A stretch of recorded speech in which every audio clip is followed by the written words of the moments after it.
PM Modi आज Purvanchal expressway का उद्घाटन करने जा रहे हैं। ऐसे में पीएम मोदी दोपहर 1:30 बजे C-130J सुपर हरक्यूलिस से एक्सप्रेसवे पर उतरेंगे, लैंड करेंगे और 341 किलोमीटर लंबी एक्सप्रेसवे लखनऊ को गाजीपुर से जोड़ेगा। 9 जिलों से होकर गुजरने वाले इस एक्सप्रेसवे को बनाने में 22,000 करोड़ से ज्यादा का खर्च आया है।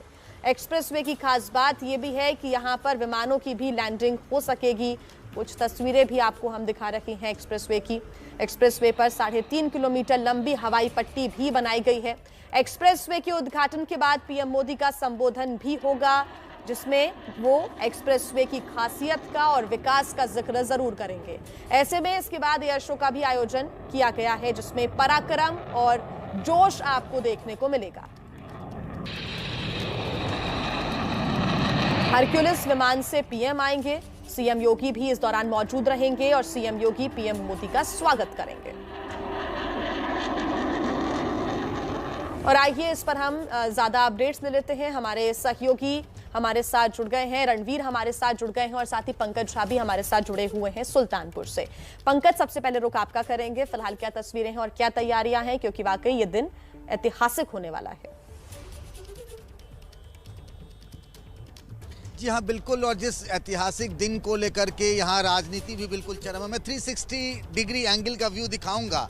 ये पीछे देखिए ना, सब लोग यहाँ पर जो प्रधानमंत्री नरेंद्र मोदी और योगी के होर्डिंग्स लगे हुए हैं चारों तरफ। देखिए तैयारी बिल्कुल आखिरी दौर में है। ये हैंगर्स बने हुए हैं, सामने मंच है यहाँ पर, और वो दिखाऊंगा दूर में। तो वो एक्सप्रेसवे जो पूर्वांचल एक्सप्रेसवे है वो दिख रहा है सुल्तानपुर पर। और इसी जगह पर ये जो देख रहे हैं एक्सप्रेसवे का हिस्सा ना, एयर स्ट्रिप जिसका जिक्र हम अभी कुछ देर पहले कर रहे थे कि 3.2 किलोमीटर जो 3.2 किलोमीटर का जो एरिया है जहाँ पर कि आज मिराज, सुखोई ये सब जो एयर शो होगा उसकी जगह यहाँ पर है। तो ये तैयारी बिल्कुल आखिरी दौर में है। और आज का दिन बहुत अहम भी है चुनाव को लेकर के। और जिस पूर्वांचल एक्सप्रेसवे को लेकर अखिलेश यादव और योगी आदित्यनाथ ने बिल्कुल छिड़ी हुई, आज सवेरे भी अखिलेश यादव ने कई बार ट्वीट करके कहा कि ये एक्सप्रेसवे उनका है, क्रेडिट उनको जाना चाहिए। और इधर से योगी आदित्यनाथ कह रहे हैं कि जुलाई 2018 में इसका शिलान्यास जो है वो खुद प्रधानमंत्री नरेंद्र मोदी ने आजमगढ़ में किया था, और ये सपना जो था वो आज पूरा हो रहा है। बिल्कुल पंकज, आप हमारे साथ बने रहिए। रणवीर भी हमारे साथ लगातार जुड़े हुए हैं। रणवीर, आपके पास क्या जानकारी, तस्वीरें भी दिखाएं, साथ ही तैयारियों को भी दिखाएं, अभी क्या चल रहा है।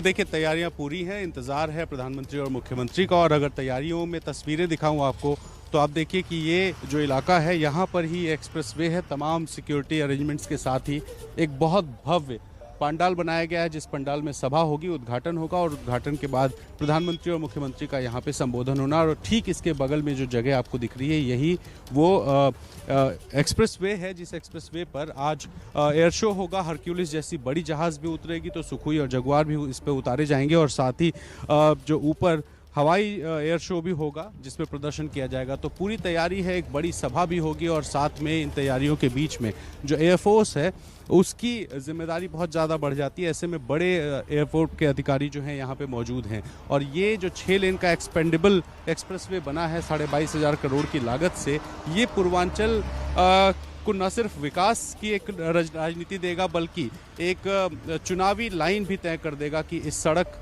के जरिए बीजेपी की सरकार अपने विकास के जो एजेंडे को लेकर के जाएगी। ऐसे में चुनाव से ठीक पहले ये जो उद्घाटन है, इस उद्घाटन में प्रधानमंत्री और मुख्यमंत्री के आने से पूरे पूर्वांचल में इसका असर देखा जा सकता है। ऐसे में राजनीति, जैसा कि पंकज जी ने बताया, तेज है। आरोप प्रत्यारोप है कि काम हमारा और फीता कोई और काट रहा है, इस तरह के आरोप लग रहे हैं। तो ऐसे में यहाँ से लेकर जहाँ तक आप देख रही हैं, हर जगह सिक्योरिटी के बहुत बड़े इंतजाम किए गए हैं ताकि किसी तरह से कोई व्यवधान उत्पन्न ना कर पाए।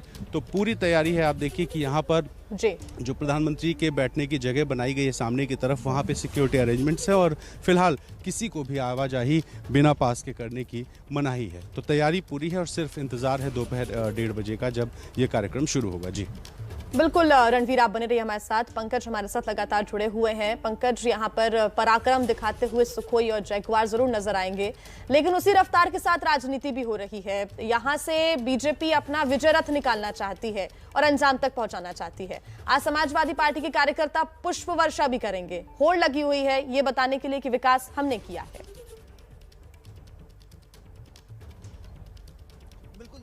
कहने का है, आइसिंग ऑन द केक जो होता है ना, कि टॉप एजेंडा दिखाया जा रहा है, समझाया जा रहा है कि विकास, लेकिन मूल में जो तो आप देख रहे हैं कि किस तरीके से चंद्रगुप्त मौर्य और जिन्ना, हिंदू मुसलमान, अगड़े पिछड़े की बात हो रही है। आप देखिए मायावती के ज़माने में यमुना एक्सप्रेसवे बना था, हालांकि उनको उद्घाटन करने का मौका नहीं मिला, लेकिन मायावती को इसका उस चुनाव में यानी 2012 के चुनाव में कोई फ़ायदा नहीं हुआ, अखिलेश यादव को फ़ायदा हुआ। और जब 2012 में अगर आप देखिए, फिर इन्होंने शुरू किया काम लखनऊ आगरा एक्सप्रेसवे पर, जिसको 2016 में उद्घाटन किया अखिलेश यादव ने, मुलायम सिंह यादव के बर्थडे से ठीक एक दिन पहले। लेकिन उस चुनाव में यानी 2017 के चुनाव में अखिलेश को उस बेल्ट में जहां से ये एक्सप्रेसवे जा रहा कोई फायदा नहीं हुआ। इसीलिए योगी आदित्यनाथ के सामने चुनौती है कि आखिर कैसे इसको तोड़ रहे हैं, इस ट्रेंड को क्या योगी आदित्यनाथ तोड़ पाएंगे, कि क्या एक्सप्रेसवे बनाने का फायदा जनता का वोट मिलता है इस मामले में, ये सबसे बड़ी चुनौती होगी। तो पंकज जी कह सकते हैं कि जिन क्षेत्रों से अब ये एक्सप्रेसवे निकल रहा है तो पूर्वांचल को साधने की पूरी कोशिश है। बिल्कुल बिल्कुल, और पूर्वांचल में इस बार सबसे बड़ा मुकाबला है, क्योंकि एनडीए का एक बड़ा पार्टनर जो था यूपी के लिहाज से ओम प्रकाश राजभर छोड़ चुके हैं। इसी इलाके से आप देखिए किस तरीके से आजमगढ़ गए अमित शाह, वहां उन्होंने कार्यक्रम किया, आज अखिलेश यादव जाना चाह रहे थे। पूर्वांचल में इस बार सबसे बड़ी लड़ाई है बीजेपी और समाजवादी पार्टी के बीच में। बिल्कुल पंकज, आप बने रहिए हमारे साथ। रणवीर हमारे साथ लगातार जुड़े हुए हैं। रणवीर, एक बार फिर आपसे चाहेंगे कि तस्वीरें आप दिखाएं। हालांकि समाजवादी पार्टी कह रही है कि गुणवत्ता और अच्छी होनी चाहिए थी सड़कों की, उन मापदंडों के अनुसार नहीं बना है एक्सप्रेसवे। हम चाहेंगे कि आप सड़क की तस्वीर दिखाएं, क्योंकि कई फ्लाईओवर भी बने हुए हैं, रेलवे ब्रिज भी बने हुए हैं। 341 किलोमीटर इस लंबा फ्लाईओवर पर लोगों को फायदा तो मिलेगा, लेकिन सियासत भी काफी हो रही है। ऐसे में सड़क की गुणवत्ता से लेकर हर बात पर सवाल उठ रहे हैं। देखिए, निश्चित तौर पर पूर्वांचल की जो सड़क थी वो बहुत ख़राब हुआ करती थी। हम लोगों को भी कई बार बनारस से निकल कर के कहीं जाने में बहुत टाइम लगता था, लेकिन अब सड़कों की गुणवत्ता जो है उसमें बदलाव हुआ है। और ये देखिए, ये जो एक्सप्रेस वे है उसके ठीक नीचे की जो लिंक रोड है वो रोड आपको दिखाई दे रही है, जिस पर तमाम गाड़ियाँ इस वक्त आ रही हैं। और इसी के ठीक ऊपर ये जो मिट्टी आपको दिखाई दे रही है, जहां अभी फिलहाल हम नहीं जा सकते हैं, यहां पर ही जहाज उतरनी है। और ये वो एक्सप्रेसवे है, 6 लेन का एक्सप्रेसवे बनाया गया है। एक्सपेंडेबल इसलिए क्योंकि इसको जगह छोड़ी गई है कि अगर भविष्य में चौड़ा करना हो तो 8 लेन तक किया जा सके।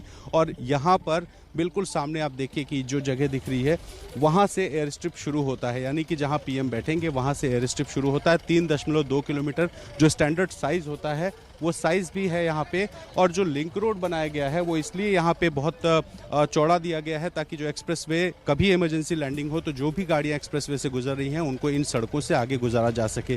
तो इस तरह की तैयारी है। और आपको अगर इस एक्सप्रेसवे की खासियत बताऊँ तो आप ये समझिए कि इसमें जितने भी अलग अलग 9 ज़िले हैं, इन सब ज़िलों को कट दिया गया है ताकि वहाँ के लोग वहाँ से कनेक्टिविटी पा सके। और इस एक्सप्रेसवे पर अंडरपासेस भी कई सारे बनाए गए हैं, लगभग 271 अंडरपास बनाए गए हैं, 18 फ्लाईओवर हैं, ब्रिजेस हैं और छोटे ब्रिजेस करीब 118 के आसपास हैं। तो ये सारी जो फीचर्स हैं ये यूनिक बनाती हैं। विवाद इस बात को लेकर ज़रूर हो सकता है कि अखिलेश यादव का एक्सप्रेसवे बढ़िया या योगी आदित्यनाथ का बढ़िया, और ये डिबेट आगे भी चुनाव तक चलती रहेगी। तो कह सकते हैं कि एक्सप्रेसवे की सड़कें जिस हिसाब से चमक रही हैं उसी हिसाब से सियासत भी चमकाने की कोशिश हो रही है। इस पर लगातार अपडेट्स आप तक पहुंचाते रहेंगे।